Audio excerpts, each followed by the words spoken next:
tarde, pessoal. Sejam bem-vindos de volta. A gente vai continuar com a nossa sessão Sustentabilidade e Inovação, e eu vou chamar aqui à frente o Dr. Elvésio Della Coleta Filho, do Centro de Citricultura IAC Apta SAA.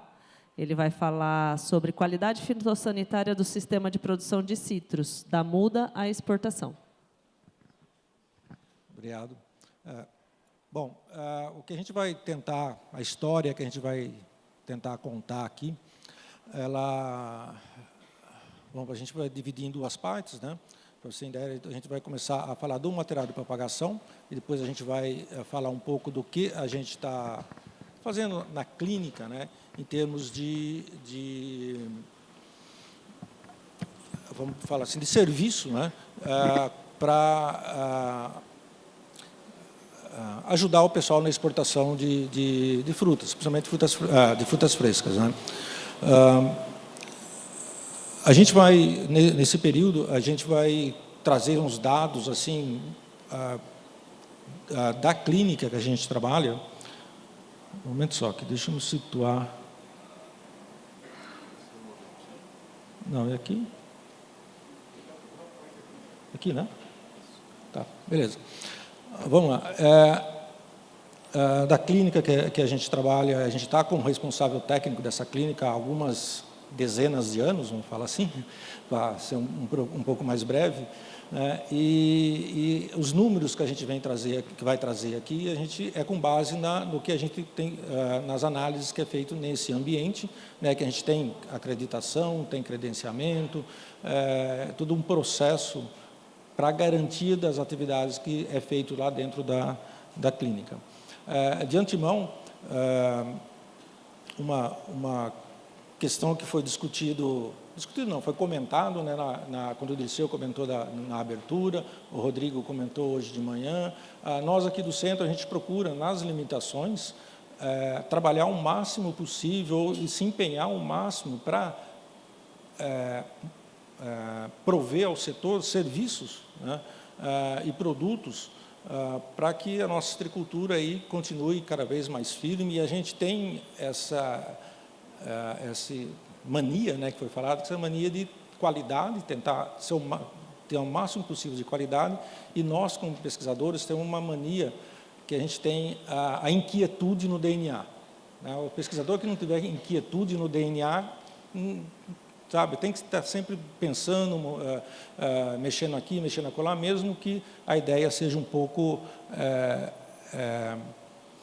estranha. Bom, quando a gente fala de qualidade fitossanitária, né, em toda etapa do processo, para você ter uma certificação de que aquilo tem uma qualidade, você tem que ter um teste diagnóstico atrás disso daí, né? E essa análise fitossanitária é uma estratégia necessária na agricultura de uma forma geral, ou até mesmo na pecuária, na agricultura, nem na citricultura, que é o nosso ambiente aqui de discussão, né? Então, a gente trouxe aqui uma matéria do biológico que fala sobre isso daí, a necessidade, né, da importância do material genético dentro do sistema de propagação. A gente pegou aqui um trabalho de 2008 e trouxe para vocês, mas isso daí é mais velho do que a gente pensa, né? Então, é uma discussão de longa data, tá? Olha isso daqui, ó. É um relatório do Museu Nacional de uma pessoa que estava vendo problemas no cafeeiro em 1886. E, nesse relatório, ele fala assim, olha, presta atenção no material genético que os fazendeiros, né, os produtores estavam utilizando, porque nem tudo que parece que é bom, internamente é, né? Então, essa é a resposta dele. Então, ele falava lá em 1886 da importância da sanidade do material genético, né? Então, o negócio é muito mais velho do que a gente pensa, né? E muitas vezes a gente negligencia isso, né? Essa importância, né? Eu trouxe esse recorte aqui justamente para a gente pensar, olha, a gente não está falando nada de novo, nada, absolutamente nada de novo. A coisa bastante antiga, né? Então, em citros, a gente tem que ter É um slide que a gente usa bastante isso, a gente tem que ter em mente esses 3 aspectos. A gente está falando de uma cultura perene, a gente está falando de uma cultura de propagação vegetativa e a gente está falando de patógenos com um longo período de latência. Tá? Aqui a gente está falando especificamente de duas bactérias de vasos de xilema e de floema, de Xylella e Candida albiribacter. Tá? Qual o período de latência dela, ou seja, o período entre a infecção e o aparecimento dos sintomas? Alguém chutaria aí, por causa da Xylella, quanto que seria mais ou menos?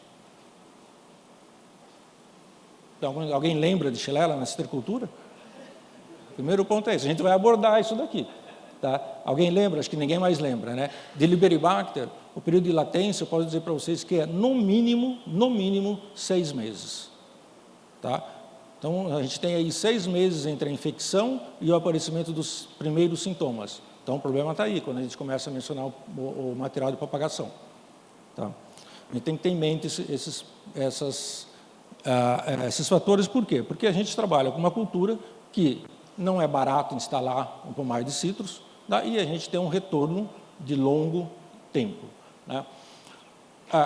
Eu falei que ia trazer Xylella aqui, por quê? Porque foi uma escola para a gente. Né? Xylella e citros foi uma escola para a gente. A citricultura, logicamente, isso é muito bom, ela está se renovando, né, quanto aos atores que atuam nela. Muitos técnicos, muitos de vocês nem devem ter ouvido falar e nem reconhecem sintoma dessa bactéria, a campo, né, nas condições de São Paulo. E ainda bem, né, mas isso daí não veio de graça. Né? Então, a gente sempre tem essa comparação. Né? Por exemplo, deixa eu ver se eu seja bastante feliz nessa colocação. Nós, né, mais da antiga, vamos dizer assim, eu particularmente tive colegas na faculdade, no primeiro grau ou no grupo que a gente chamava, né, com problemas de poliomielite. Né? Hoje, essa geração nova provavelmente nunca viu falar disso. Por quê? Né? E talvez aí não dá importância para as vacinas. A gente que vivenciou isso sabe da importância, mas as pessoas que não viram, talvez não tenham essa dimensão do problema. É isso que eu queria contar com a CVC. Tá? A história da CVC, desculpe, fazendo esse paralelo. Então, a gente teve lá o primeiro relato, a gente foi aprendendo. Tá? Daí, a gente tinha essas condições nossas. Né? Isso era a condição de produção de muda no tempo da CVC. Até 2000, antes de 2000, era isso. Ó. Plantas ao campo, mudas produzidas ao campo, até borbuleiras ao campo, ao lado de pomares. Tá? Imagine uma situação dessa, né, com um patógeno. Isso daí, ó, é uma coisa que, quando eu trabalhava no laboratório, eu tinha bastante cabelo, ainda era mais magrinho e tal.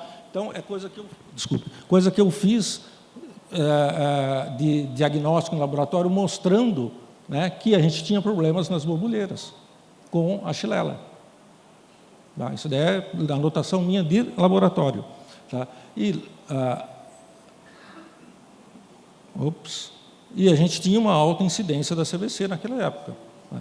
Então, a gente está falando aqui de lá de 1990, 93, por aí. Então, a gente está contando a história, né? E é muito bom. Eu, particularmente, eu gosto de ouvir histórias, né? Por isso que eu estou contando histórias. Por quê? Porque dá às pessoas os novos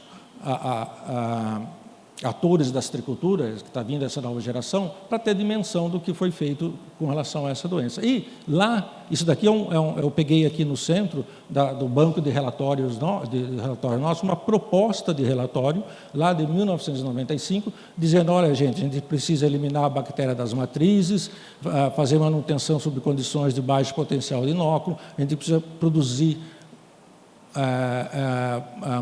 borbulhas em condição massal livre desse patógeno. É aí que a gente vai ter sucesso no manejo dessa doença. Tá? Então, foi feito isso daí. A gente, a partir de 2003, esse programa de certificado de produção de material propagativo de citros iniciou-se no estado de São Paulo. Por lei, todo o material tinha que ser testado contra alguns patógenos e produzido em ambiente protegido, né, contra os insetos vetores. Na época, nossa preocupação era a Xylella. A gente não sabia o que vinha pela frente ainda. né? Mas a gente estava preocupado, tá, com relação a essa bactéria e, particularmente, eu trabalhei bastante na época fazendo seleção de plantas matrizes em campo, pegando material, fazendo PCR desses materiais, identificando se tinha ou não a bactéria, para introduzir nos viveiros e começar o sistema de propagação. E, paralelamente, aqui o centro desenvolvia trabalhos de microenxertia para limpar de vez esse material. Então, foi uma ação emergencial e depois uma ação de, vamos falar assim, de certificação de que realmente aquele material estava limpo. Então, é um modelo, um protótipo do modelo de viveiros que iniciou aqui no centro, um trabalho que iniciou aqui no centro e resultou na qualidade de mudas que a gente tem hoje, na qualidade de viveiros e mudas que a gente tem hoje instalado nesse programa de certificação de produção de mudas. Vamos lá. Então, como a gente mencionou, brincou no começo aqui, o CVC hoje ninguém mais conhece no Parque Citrícola de São Paulo, ou raramente as pessoas conhecem essa doença no Parque Citrícola de São Paulo. Tá? Então, por quê? A gente tinha uma condição de altíssima incidência da doença, chegamos aqui, no último levantamento da Fundecitos, de 0,5%, a gente chegou a 40% das plantas infectadas. Isso foi milagre? Tá? Isso não foi milagre? Não. Foi ações de pesquisa, ações de trabalho do setor, tá? Para que chegarmos nessas condições. Vamos dar uma olhadinha, tentar explicar. Deixa eu só voltar aqui, acho que deu um... É isso mesmo. Bom, vamos lá. Os dados do PES. Tá? Vamos começar a entender esse processo. Tá? Os dados do PES. Nós temos aqui praticamente 208 milhões de plantas, sendo que desses 208 milhões de plantas, 197, ou seja, 94%, foi implantada a partir de 2003. Então, a gente tem um parque citrícola, praticamente, a gente vai falar, quase que implantado na sua totalidade a partir de 2003. Tá? Coincidentemente, a curva de doença da bactéria diminuiu drasticamente no estado de São Paulo. Tá? Mas não é só isso. Tá? A gente teve aqui o HLB em 2004. Isso daí, logicamente, a incidência de aplicações de inseticidas contribuiu bastante para diminuir a fonte de inóculo das cigarrinhas, que são transmissoras da xilela. É uma explicação. Outra, a gente teve crises no setor, que muitas dessas crises as pessoas erradicaram os pomares mais velhos, tá? Que são os pomares com doenças mais acumulativas de CVC, tá? E com isso a fonte de inóculo diminuiu.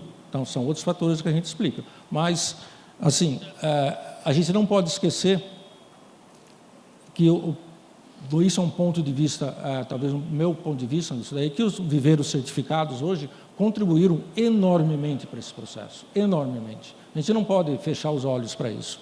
Tá? Vamos fazer uma conta aqui. E eu vou fazer uma pergunta, primeira provocação, né? Quanto foi o ganho desse processo para o setor? Tá? Esse processo se muda, muitas vezes a gente ainda consegue ouvir aqui algumas pessoas questionando isso. Mas a primeira pergunta que eu vou fazer, qual foi o ganho desse material, da exclusão desse patógeno no sistema de produção de mudas? Tá? Vamos pegar um trabalho, né, para a gente pensar um pouco, do Dr. Bouvet com o Juliano em 2007, que eles fizeram um exercício, né, e aqui eu puxei somente a questão da CVC. Então, ele falava lá que a CVC diminuiu em 10%, tá, a produtividade, e na época era 350 milhões de caixas, então perdia-se 35 milhões de caixas, multiplicou por $3,50, então era 121 milhões de dólares que eram perdidos com relação à CVC. E hoje? Vamos supor que a gente não tivesse. E hoje? Vamos pegar a condição de hoje. Então, vamos pegar aí a safra, 250 milhões de caixas, perderam 10%, 25 milhões. Multiplica 25 milhões por, qual o preço hoje médio em dólar da caixa? Quanto que está? Quanto? Quanto? 14 dólares. 14 dólares. Multiplica por 25 milhões de caixas. Quanto que isso daí trouxe para o setor? Tá? Isso que é o recado que a gente quer trazer. Quanto que isso trouxe de ganho para o setor por uma ação que começou lá atrás, né? É uma ação de longo prazo, conseguiu excluir o patógeno do sistema de produção, né? O resultado. Vamos lá, mas só nesse programa de certificação de mudas no estado de São Paulo, ele não só visa, por exemplo, Xylella, ele visa também Phytophthora, que é o agente causado à gomose. Então, a gente sabe que uma planta com gomose, 3, 4 anos, eu não tenho muita experiência nisso, mas 3, 4 anos ela está bastante comprometida, né? A gente tem material bastante suscetível, e a principal forma de transmissão, quando a gente entra dentro de um sistema de produção, é muda contaminada. Tá? Então, as portarias do sistema de defesa, então, ela tem lá uma série de protocolos que os viveristas têm que seguir para a coleta de material. Tá? Então, uma coleta, por exemplo, do caso específico para análise de gomose, né, que é a Phytophthora, uma amostra significa 2.000 mudas. Tá? Então, a pessoa vai coletando, faz uma amostra, vai coletando uma amostra simples para formar uma amostra composta, que nessa amostra composta significa o quê? 2.000 mudas. Tá? E a gente faz as análises aqui na clínica. Aqui eu trouxe aí 7 anos, praticamente, 7 anos de histórico de análise, né? O número de amostras analisadas, o número de amostras infectadas e a porcentagem de infecção de Phytophthora, tá? De mudas com Phytophthora, nas condições de viveiro. Tá? Vamos puxar aqui, se a gente fala que uma amostra significa 2.000 plantas, quantas mil mudas uma análise de laboratório conseguiu impedir com que elas chegassem ao campo? Olha ali, ó, né? Ao longo do tempo. Vamos lá, Fernando, você que sabe isso daí, quanto custa para formar uma muda de laranja até o 3º ano? Quanto fica? Não sabe? Eu também não sei. Eu sou mandioqueiro, não planto laranja, mas eu não tenho nem ideia. Quanto? Vamos lá, 80. Multiplica isso daí por 80. Multiplica por 80. Tá? Análises de laboratório, de prevenção de patógeno no sistema de produção serve para, além de impedir a disseminação, economia. Entendeu? E quanto custa isso? Quanto custa isso daí? Olha só, quanto custa por muda? Muito caro, né? É muito caro. Não sei nem, a gente não tem nem troco para isso. Então, vamos lá. Agora vocês vão me perguntar, e o HLB? O HLB é a questão, né? Deixa eu beber uma aguinha antes.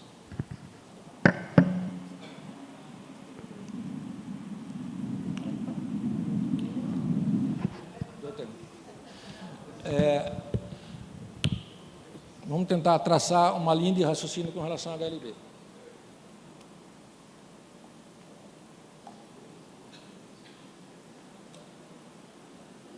Não, tranquilo. Vamos lá. A gente sabe que o HLB está crescendo no estado de São Paulo, é fato. A gente ouve, curiosidade que a gente quer sempre achar, as pessoas querem sempre achar algum bode expiatório nesse negócio. O sistema de produção de mudas de São Paulo, tem muito green, não sei não. Vamos lá. Isso daí é o número de amostras que a gente analisou do sistema de produção de mudas certificadas no estado de São Paulo, focando somente, a gente tirou todos os que a gente fez na clínica, pegou os dados, focando somente borbulheiras, plantas matrizes e mudas. Tá? A gente não é nem uma amostra de campo, isso daí é tudo do ambiente de produção de mudas certificadas. A gente fez, são borbulheiras, por lei, borbulheiras, plantas matrizes e mudas sob suspeita. A gente teve, em todo esse período, olha o número de amostras que foram feitas na somatória, tá? Isso é borbulheiras e mudas, plantas matrizes e borbulheiras. Tá? Mudas é muito pouquinho que aparece, porque a legislação fala que somente sob suspeita, Tá? Então, em todos esses anos, a gente teve um caso, né? Ou seja, mínimo, quer dizer, o que mostra? Que o seu sistema de produção de muda está extremamente confiável dentro do Estado. Pelo menos do que as análises que a gente faz aqui. A gente usa técnicas, a gente vai entrar um pouco mais de detalhe mais à frente, que mais sensível do que isso, praticamente, não é que não existe, eu acho que é muito difícil alguém usar. Então, vocês me fizeram a pergunta de HLB, eu tive que fazer uma pergunta de volta. Tá? E, se a gente não tivesse o sistema implantado de certificação de mudas antes do HLB, então a gente terminou por lei em 2003, o HLB ele foi reportado pela primeira vez em 2004. Então, a gente sabe que tem todo um período e tal, mas a gente tinha... O sistema de produção de muda nosso estava bem estabelecido. Né? Os números mostraram isso daí. A gente não teve nenhum caso, teve um caso em todos esses anos de diagnóstico positivo. Então, o sistema de muda, no meu ponto de vista, está limpo, vamos dizer. Né? Se a gente pega aí, sempre a gente apresenta o comparativo de produção, Flórida, São Paulo, pós-HLB. A gente vem aqui nessa ondinha, lutando, mas a gente mantém um padrão de produção. Flórida vem numa descendência. Só descendo. E a gente pediu, eu não tinha na verdade, não tinha noção disso, a gente pediu para o colega na Flórida, falou para ele mandar para a gente algum reporte, alguma coisa de quando começou o sistema de produção de mudas certificadas na Flórida. Eu não tinha ideia disso daí. Então ele mandou, na verdade, ele mandou ontem à tarde. Foi reportado na Flórida, primeiro em 2005, o sistema de produção de mudas em ambiente protegido na Flórida começou no final de 2007, por lei. Então, eu vou responder, né, vocês me ajudam a responder. E se a gente não tivesse, quer dizer, desculpe, essa linha nossa de produção de citros, ainda mantendo-se, a gente sabe totalmente as dificuldades de produção nesse ambiente, o crescimento da doença no campo em função principalmente da transmissão, né, do psilídeo, tá? Mas a gente tem um sistema de produção de mudas extremamente confiável nesse quesito. No caso da Flórida, eles começaram praticamente 3 anos depois do relato da doença, produzir mudas em ambiente protegido. Então, esse sistema nosso, com certeza, também está contribuindo, com certeza, para a gente conseguir manter esse sistema de produção. Né? Vamos fazer um comparativo, só para você entender um pouquinho mais. A gente tentou aqui fazer um comparativo entre CVC e HLB, o que acontece no campo. Né? Então, a eficiência do vetor, a cigarrinha, é extremamente vamos falar assim, preguiçosa. Né? Ela consegue uma transmissão em torno de 17% de eficiência, é o máximo que ela consegue. A eficiência do vetor, do psilídeo para HLB, para Liberibacter, quase chega a 60%. Aí você já vê por que a epidemiologia do HLB é muito mais rápida quando você compara a de Xylella. No caso da cigarrinha, são vetores polífagos, ou seja, citros para ela é quase que um acaso. Ela pode ir em qualquer outra planta verde. Agora, o psilídeo não. O psilídeo é quase citrus específico. Então, isso já explica bastante, é outro motivo que explica bastante a diferença, né, dessa agressividade da doença. A bactéria dentro da planta, a Xylella dentro da planta infectada, tem uma colonização bastante lenta em citrus. Tá? Em outros hospedeiros ela é mais rápida, mas em citrus é lenta. Quanto a Liberibacter em citrus, a colonização é bastante sistêmica e bastante rápida. Porta-enxertos. Todos os porta-enxertos que a gente usa para citrus são resistentes à Xylella. A Xylella não vai nos porta-enxertos de citrus. A LIB não. A LIB, todos eles são suscetíveis. Os comerciais hoje. Então, queda de frutos e perda do sistema radicular, como já foi mostrado hoje de manhã. Mas o que eu queria mostrar é justamente os itens 1, 2, principalmente os 1 e 2, para explicar, né, essa rápida disseminação da bactéria, rápida não, rápida praticamente, disseminação da doença no campo, mas uma questão também das altas populações de psilídeo. Bom, o que eu queria dizer foi o seguinte, a condição da geração espontânea já foi lá no século XIX rebatida. Tá? Então, se tem algum problema, algum patógeno, então não nasceu lá do acaso. Tá? Então, ele foi levado lá por alguma coisa. Né? Então, geração espontânea, não vem falar, surgiu, não surgiu. Tá? Isso já foi lá no século XIX. Vou trazer para vocês, por exemplo, um caso recente do impacto da introdução de material contaminado. Aqui são plantas de oliveiras milenares no sul da Itália, a topografia do local está sendo mudada em função de uma única bactéria. A topografia no sentido, a formação de plantas do local. Tá? Essas plantas morrendo em função de uma bactéria que foi introduzida, que é a Xylella. Eles encontrou um vetor, que o vetor é bastante agressivo naquele caso, e ela foi introduzida, essa bactéria foi introduzida como? Plantas ornamentais, oleander e também café ornamental, que foi introduzido da América Central para a Europa. Essas plantas estavam infectadas com a bactéria, encontrou um vetor e deu o estrago que está dando lá. Né? Então, mais uma vez, a gente quer assim, reforçar. A gente ouve bastante, isso em função da HLB, a citricultura está mudando, está indo para outras regiões, mas tomem cuidado para não levar os problemas para as outras regiões.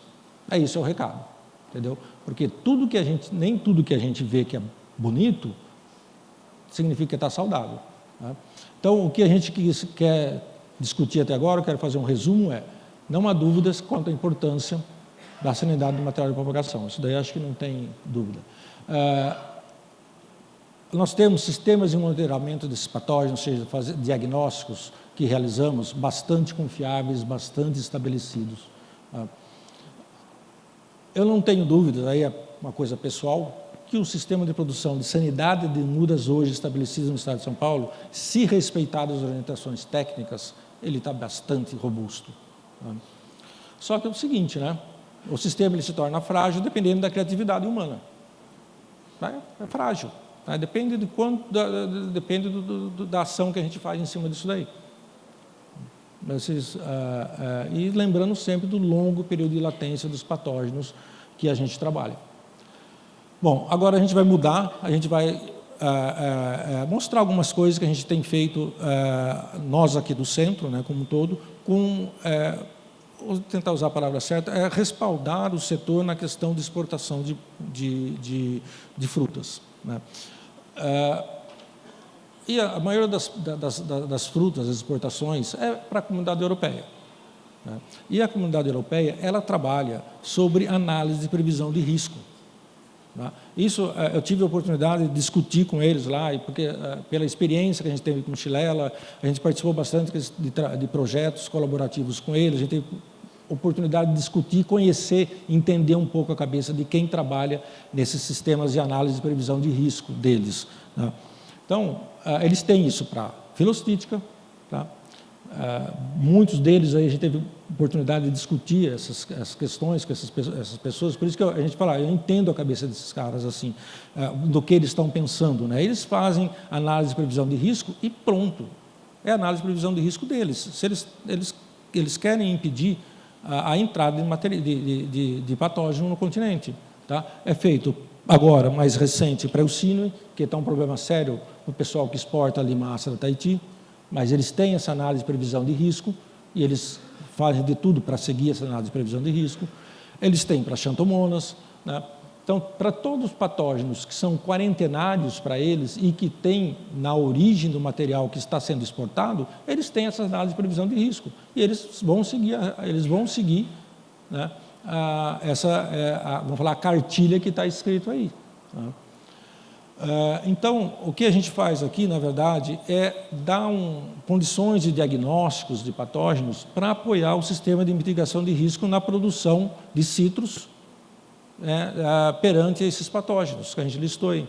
A gente tem, no caso aqui, para a filostítica, né, que tem, aí a gente tem que seguir uma normativa do Ministério com relação a diagnósticos, a análises de material contaminado. Né? A gente estabeleceu na clínica um sistema de PCR, principalmente de PCR, para a detecção de filostítica. Né? Então, a gente tem todo o sistema de indução que já havia sendo feito, né, e muito bem feito, que foi desenvolvido, se não me engano, pelo Eduardo Feitenberg, pelo Góes e pelo Eduardo Feitenberg.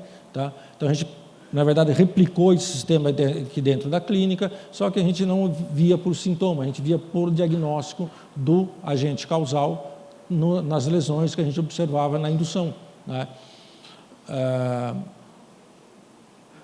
E a gente acompanha também protocolos internacionais. Então, a gente não tira da cabeça os protocolos de desenvolvimento da praga. A gente tem que obedecer, segundo a normativa da 17.025, que a gente está acreditado no Inmetro, tem que seguir padrões internacionais de diagnóstico. É o que a gente faz, simplesmente a gente repete o que está escrito. Um exemplo, por exemplo, a gente parou a exportação de hoje, praticamente são pouquíssimas empresas que exportam limão verdadeiro e laranja doce, que são suscetíveis à filostítica, né? Mas desde quando a gente começou a fazer esse sistema de diagnóstico, implantar esse sistema de diagnóstico na clínica em 2016, né? Então você vê que o número de rechaço caiu bastante, porque a gente estava filtrando bastante frutas contaminadas com esse patógeno, tá? No caso do Xandomonas citri, é outro patógeno quarentenário que está sob o sistema de mitigação de risco e que a comunidade europeia exige que não chegue esse material, logicamente, contaminado lá. Então, a gente tem um sistema de diagnóstico também baseado em padrões de diagnósticos que são reconhecidos internacionalmente, né, para auxílio nesse processo, também baseado em PCR quantitativo. Tá? São técnicas bastante avançadas de diagnóstico que a gente tem que estabeleceu-se na clínica e que está à disposição para utilizar.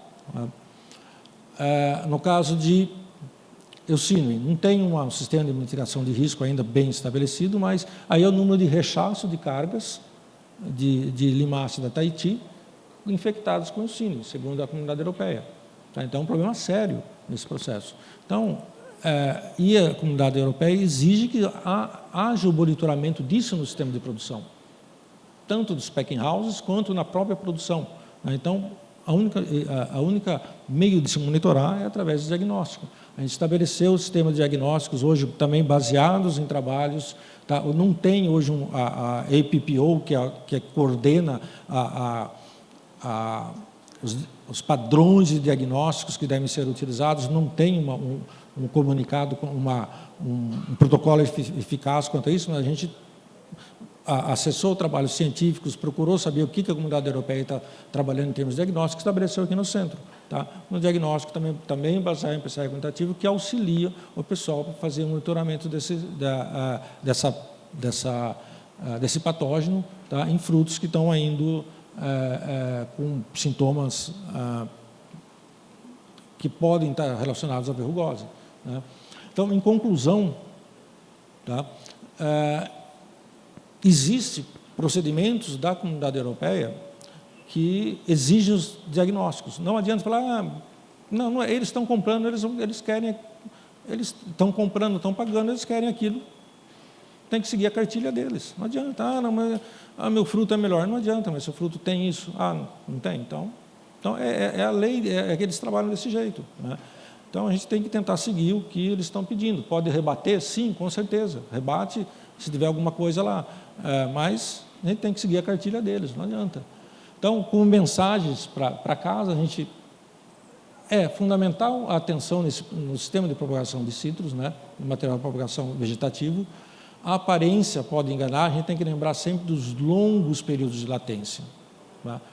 Nem tudo que a gente vê que está sem sintoma significa que está livre do patógeno, principalmente quando a gente pensa de Liberibacter, que causa o HLB, e de Xylella, que causa o CVC.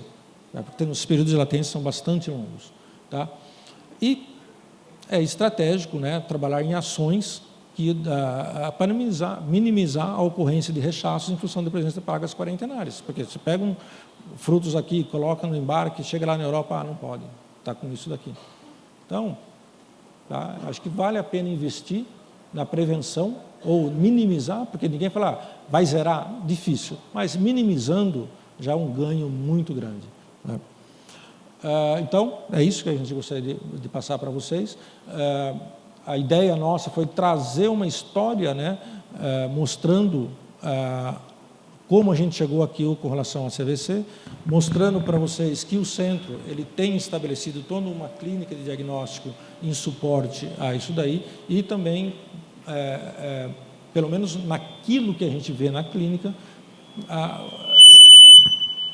o sistema de produção de muda nosso está bem estabelecido, vamos dizer assim. Vai muito bem, né? Então, está aí meu contato. É isso. Obrigado.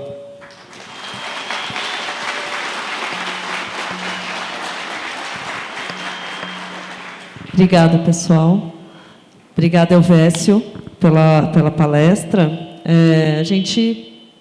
O Elvésio foi muito bem no tempo, 5 minutos adiantado.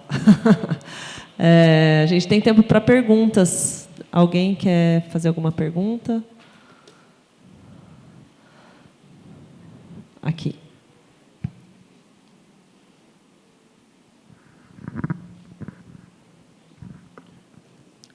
Qual foi o problema junto ao Ministério da Agricultura recentemente, que até surpreendeu o centro, que foi descredenciado de análises oficiais? Parece que o Ministério publicou via Diário Oficial da União, nem comunicou. Documental. Documento. Burocracia. Tá? A gente tem que... É até estranho eu falar isso, mas o Ministério ele tem um sítio, um site, que está tudo centrado lá dentro, que está dentro do gov.br. Só que, por incrível que pareça, o representante legal nosso é o secretário da Agricultura. E os e-mails que são disparados dentro daquele site vão para onde? Por e-mail do secretário da Agricultura. A gente não fica sabendo. E no e-mail particular, pior ainda, né? Então, depois a gente ficou atrasado de responder algumas coisas documentais, por isso que a gente foi descredenciado. Não por negligência, mas por falta de conhecimento. Porque o e-mail é disparado para o e-mail pessoal do secretário. Aí a gente conseguiu entender o sistema, agora, foi, por incrível que pareça, foi essa semana que a gente conseguiu entender o sistema, e agora a gente vai fazer uma monitoria constante, semanalmente, desse site, para ver se não tem nada de novo lá. Mas é uma coisa assim meio maluca. Alguém mais? Eu sou Auxílio Vieira, do Estado do Rio, da Pesaga. Em 1977, a gente já deparava com diversos pomares em Araruama com CVC. Eu acho que o CVC já vem alguns anos antes de 77 lá, né? E nós temos até hoje o problema de mudas de Natal folha murcha, um CVC que parece que ela é bem suscetível ao CVC. Então, em relação a Natal folha murcha, eu acho fundamental o plantio de uma muda certificada. Entendeu? É isso que eu queria comentar. Então, nós tivemos, coincidentemente, há uns 3 anos, se eu não me engano, no encontro, o pessoal da defesa lá do Rio. E fizeram o mesmo comentário. E eu falei, gente, como a gente fala em todo lugar, vamos repetir o que a gente fez. É simples. A gente repetiu, lá atrás, a gente teve a oportunidade de trabalhar mesmo, ali na bancada do laboratório, fazendo análise. Era selecionar os ramos. Está sem bactéria, vai para lá. Está com bactéria, joga fora. Seleciona os ramos e comece no ambiente protegido. Não tem segredo, é simples. Só que tem que ter ação.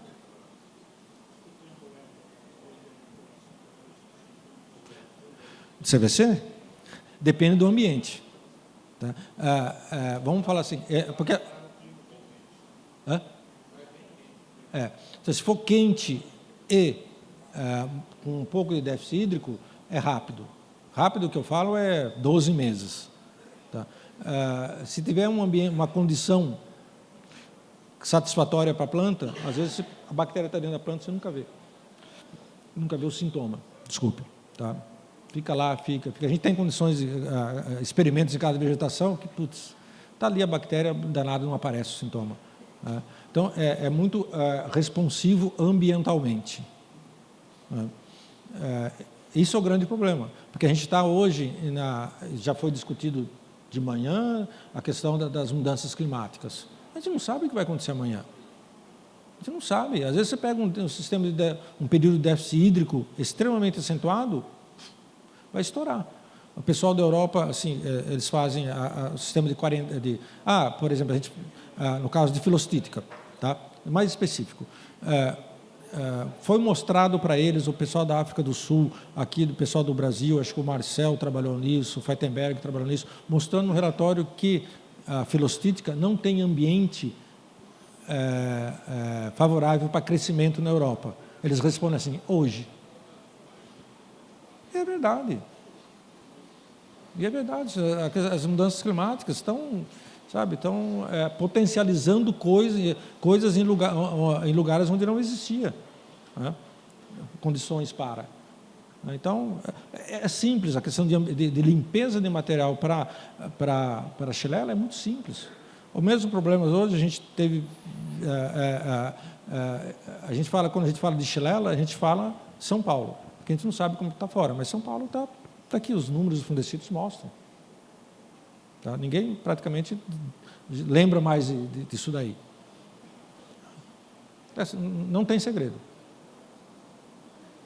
Mas que ela passa por propagação, passa. Né?